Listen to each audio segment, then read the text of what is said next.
I stood in my studio, brush hovering over the canvas, as my mother's voice echoed from the speakers.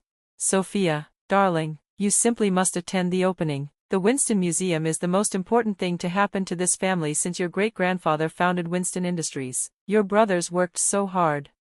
I let her words drift into the background, more static than substance, while I focused on the light filtering across the canvas, how it clashed with the shadows, how it told a truer story. The irony wasn't lost on me. My family was celebrating a $100 million art museum, yet still saw me, the only artist among them, as the family failure. Being a Winston meant bearing the weight of industrial royalty. My great-grandfather built Winston Industries from nothing. My grandfather took it global. My father scaled it into a corporate behemoth. And then came Michael, the golden heir meant to carry the dynasty forward. And me? I broke the mold. I chose paint over profit. Art won't pay the bills, Sophia, my father had once said, disappointment woven into every syllable. It's a hobby, not a career. That conversation still stung, even a decade later. I had just graduated high school. A scholarship letter from one of the world's most prestigious art institutes clutched like a lifeline. They only accept 12 students a year. I'd pleaded. I got in, full ride. My mother dabbed her eyes with a lace handkerchief like she was mourning a death. Think about the family name, darling. Michael's already at Harvard Business. He understands his duty. So do I said. This is my path. My father's reply was sharp, final. Then walk it without our support. That night, I packed everything, my paints, my brushes, my conviction, and walked out into the unknown with nothing but my savings and a fierce need to prove them wrong. I lived in a matchbox apartment, waited tables by day, painted by moonlight. Every holiday gathering brought fresh insults wrapped in polite smiles. Still playing with your little canvases? Aunt Margaret would say with syrupy concern. The mailroom's always hiring, Michael would smirk, happy to put in a word. They had no idea. Behind the pseudonym Southwest Blake, my work was beginning to make waves, first, in local galleries, then, larger shows. Soon, critics were praising my use of color, my vulnerability, my defiance. Pieces began to sell, then soared, into six-figure territory. And still, my family remained clueless, too busy chasing prestige to notice the artist shaking up the very world they now sought to enter. 3 months ago, the irony hit its peak. Michael, now CEO of Winston Industries, announced the launch of the Winston Museum, a legacy project meant to cement our family's cultural contribution. We've secured some amazing pieces, he bragged at the last family dinner I endured, including several by that mysterious artist, Southwest Blake. Everyone in the art world's obsessed with them. I nearly spit out my wine. Oh, that is interesting. Yes, though quite expensive, my mother added proudly. Michael paid $8 million for just one piece. Imagine. Oh, I could imagine. I'd painted it. If only you had that kind of talent, my father sighed. Then maybe your little passion project would have meant something. I excused myself early, claiming a barista shift. In truth, I had a deadline for a private commission worth more than Michael's annual bonus. The anonymity of Southwest Blake had become my shield, letting me rise on my own terms, build my empire unseen, and remain free of their condescension. Now, in my real studio, not the shoebox they assumed I still worked in, but a renovated warehouse in the heart of the city's art district, I surveyed the pieces laid out before me. Tomorrow, they debut at the Winston Museum's opening gala. Every single work in the modern wing bore my signature. They just didn't know it yet. My phone buzzed. Isabella Torres, the museum's curator and one of the few people who knew the truth. Everything is ready, her message read. Your family won't know what hit them. I set down my brush and stepped back to examine the final piece I'd been working on. It was my gift to the museum, a towering canvas that reimagined the Winston family portrait from my childhood.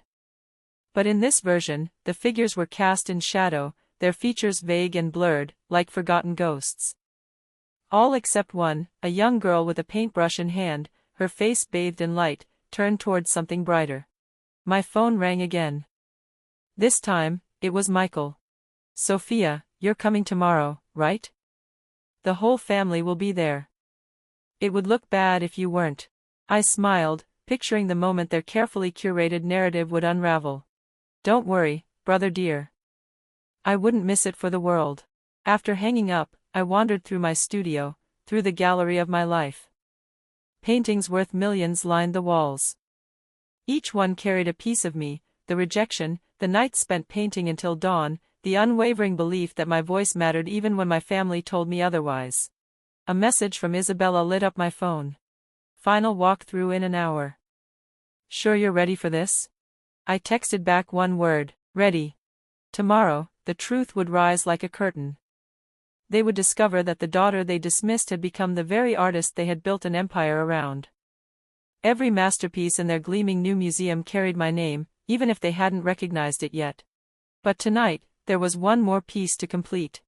A self-portrait. It would hang in the museum's entrance, greeting every guest who stepped into the modern wing. In it, I stood alone in my studio, brush in hand, light pouring through the windows. At the bottom, I signed it boldly. Sophia Winston Blake. It was time for Southwest Blake to step into the light. The Winston Museum's grand opening glittered with excess. Crystal chandeliers dripped from the ceilings. Waiters in tuxedos carried silver trays of champagne. Marble floors gleamed beneath stiletto heels and polished loafers. The city's elite floated through the space, murmuring about brushstrokes they didn't understand and artists they pretended to know. I arrived early, wearing a simple black gown. No designer labels. No family jewels. Just quiet confidence and 10 years of grit. There you are. Isabella rushed over, her curator's badge catching the light. The press is here. Your family's already giving interviews. Are you ready? I glanced toward the entrance where Michael was surrounded by journalists, animated and proud, weaving the story of our legacy. My parents stood just behind him, radiant and smug. I've been ready for a decade, I said. The modern wing remained curtained off, the evening's crown jewel. The mysterious Southwest Blake collection, assembled at great expense, awaited its moment. Sophia, my mother called, appearing at my side. Her tone was already disapproving. Darling, couldn't you have worn something more appropriate? This is a black tie affair. I smiled, thinking of the designer gowns at home I had deliberately left untouched. I came to support the family, Mother. Isn't that what matters? She huffed, glancing nervously around. Just, try not to talk too much about your hobby tonight. We're telling the press you work in art acquisition. Don't worry, I said softly. By the end of the evening, everyone will know exactly what I do. The room swelled as 8 o'clock approached. Critics, collectors, socialites, all buzzing with theories about Southwest Blake's identity. I caught a few as I passed. I heard it's a collective of artists. Some think it's a European recluse, maybe French or Swiss. Whoever it is, they're brilliant. Raw, emotional, technically flawless. Then Michael's voice rang through the room, amplified and commanding. Welcome, everyone. He stood beneath a spotlight, beaming. Tonight marks a historic moment for the Winston family, and for the arts. The Winston Museum is more than a building. It's our family's statement, that innovation and culture can coexist. Our father stepped beside him. For generations, the Winston name has meant excellence in industry. Tonight, we extend that legacy to fine art. Isabella gave my arm a gentle squeeze. You're up soon. Michael's voice carried on. And now, the highlight of our collection, the work of the enigmatic, brilliant Southwest Blake. Years of acquisitions have led to this, the largest private collection of Blake's work in the world. A hushed anticipation fell across the crowd. The curtains began to rise, unveiling painting after painting. My painting. My soul. Each brushstroke now on full display. A collective gasp swept through the room. Whispers turned to reverent silence. These works, Michael said, basking, represent a once-in-a-generation talent. We are honored to house them here, forever. Then Isabella stepped forward, clear-voiced and unwavering. And who better to speak on these magnificent works, she said, than the artist herself. A beat of silence. Then another. Michael's smile froze. My mother's champagne glass trembled slightly. My father blinked, expression unreadable. All eyes turned toward me. And I stepped forward. Ladies and gentlemen, Isabella continued, her voice steady and clear. It is my great pleasure to introduce you to Southwest Blake, or, as her family knows her, Sophia Winston. I stepped onto the stage, taking the microphone from my brother's stunned hand. The shock on my family's faces made every single struggle worth it, every painful moment of the past decade. It was all coming to fruition now. "Thank you, Michael, for those kind words about my work," I said, my tone smooth, deliberate. "You're right, these pieces do tell a story, my story." A wave of whispered disbelief rippled through the crowd. Camera flashes lit up the room. My mother swayed slightly, steadied only by my father's stiff grip. "Each painting here represents a chapter in my journey," I continued, my eyes fixed on the largest piece, the reimagined family portrait. "This one, for example, was inspired by the night my family told me art was a waste of time. It sold last year for $12 million. This is impossible," Michael stammered, stepping forward in a haze of disbelief. "Sophia works in a coffee shop.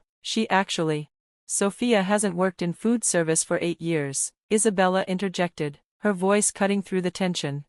"She's been busy becoming one of the most successful artists of her generation. The Southwest Blake collection is valued at over $200 million. My father, his face pale, stepped forward. The realization dawned, slowly but surely, as he searched my eyes, desperate for an explanation. "Why didn't you tell us? Would you have believed me?" I asked, my voice steady, like the calm after a storm. "You were so certain I was a failure, you never even bothered to look at my success. Even as you spent millions on my art, you couldn't see me." The evening spiraled into chaos. Journalists clamored for interviews, critics hastily revised their assessments of my work, collectors murmured, claiming they had always seen something special in Southwest Blake's pieces, even back when I was serving coffee in a small cafe. My mother, trying to regain some semblance of control, stepped forward. "Darling, we always knew you had potential. This is wonderful, for the family name." "No, Mother," I said, cutting her off. "This isn't about the family name. Every piece in this collection was created by Sophia Winston Blake, not the Winston fortune. I built this on my own, despite your lack of faith." "The anonymous donor," Michael whispered, eyes wide, the pieces falling into place. "That was you. You helped fund the museum." I nodded, a small, knowing smile tugging at my lips. "Consider it my gift to the family, a reminder that success doesn't always come in a business suit." In the weeks that followed, the art world buzzed with the revelation of Southwest Blake's identity. The value of my work doubled overnight, but I refused to sell any new pieces to my family. If they wanted to collect my art, they'd have to earn that right. Gradually, things began to shift. My father asked about my technique with genuine curiosity. My mother stopped introducing me as the daughter who worked in art acquisition and began proudly showing her friends photos of my studio. She even asked me for a private tour once, an unspoken acknowledgement of what I had achieved. But Michael was the last to truly come around. It took him months. One day, he arrived unannounced at my real studio. He stood in silence, eyes tracing the brushstrokes on my latest piece. "I was wrong," he said quietly, breaking the stillness. "We were all wrong about you." "Yes," I replied, not looking up from my canvas. "You were." He took a tentative step forward. "The thing is," he paused, as if gathering words he'd never thought he'd need. "I never really looked at art before, not properly, but your pieces, they tell stories, important ones." I set down my brush and turned to face him. "Every artist tells stories, Michael, you just have to be willing to listen." He nodded slowly, as if a veil had been lifted. "I'm listening now." And I knew, this was enough. It wasn't just about proving myself anymore, it was about showing them the power of truth, of staying true to your path despite every force telling you to turn back. Today, the Winston Museum still stands as one of the city's premier art institutions. My work fills its modern wing, each piece a testament to the power of following your own path, of believing in yourself even when no one else does. The family portrait hangs in the entrance, reminding visitors that sometimes, the black sheep of the family might just be creating a masterpiece. When young artists ask me about success, I tell them the truth: talent matters, hard work matters, but believing in yourself when no one else does, that matters most of all. And sometimes, the sweetest victory isn't about proving others wrong, it's about proving yourself right. As for my family, they finally learned to see me, not as the failed artist or the rebellious daughter, but as Sophia Winston Blake, the artist who turned their $100 million museum into a priceless collection with a single signature. And that signature now stands boldly on every piece. A testament to the power of passion over expectation, of art over industry, of being true to yourself even when everyone else demands you change. After all, every great artist knows, sometimes, the most beautiful masterpieces come from the darkest doubts.